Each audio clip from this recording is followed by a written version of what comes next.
Candidat suivant. Je me demande pourquoi on appelle toujours les candidats comme ça. Parce qu'on a toujours appelé les candidats comme ça. On pourrait pas demander aux stagiaires de le faire pour changer?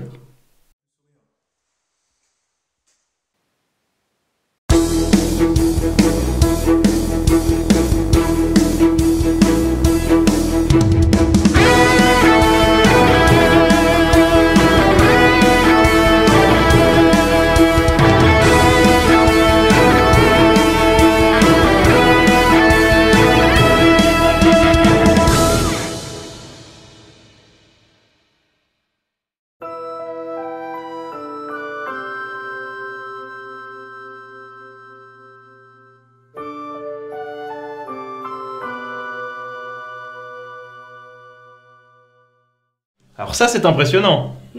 Ouais. Donc vous êtes bien Yuna de Final Fantasy X. Exactement, je suis la grande invocatrice Yuna.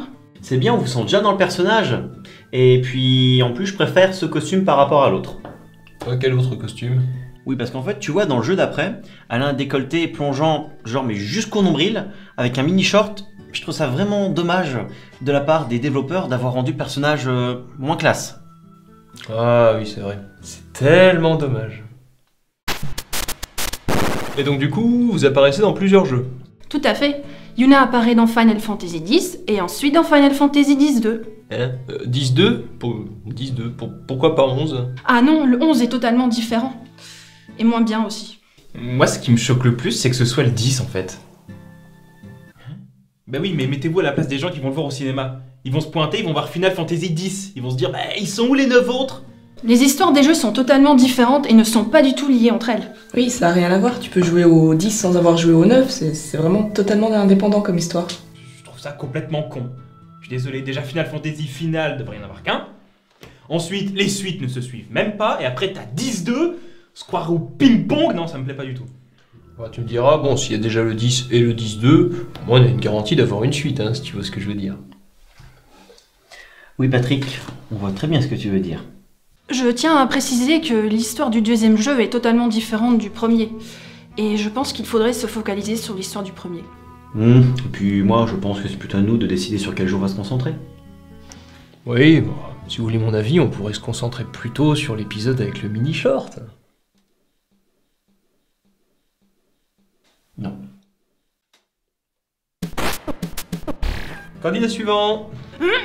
Ah, excusez-moi, je pensais qu'on en avait terminé avec vous.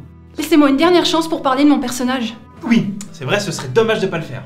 Oui, tellement dommage. Yuna est une magicienne et une invocatrice. Elle est... Une invocatrice? Mais c'est génial ça, et qu'est-ce qu'elle invoque?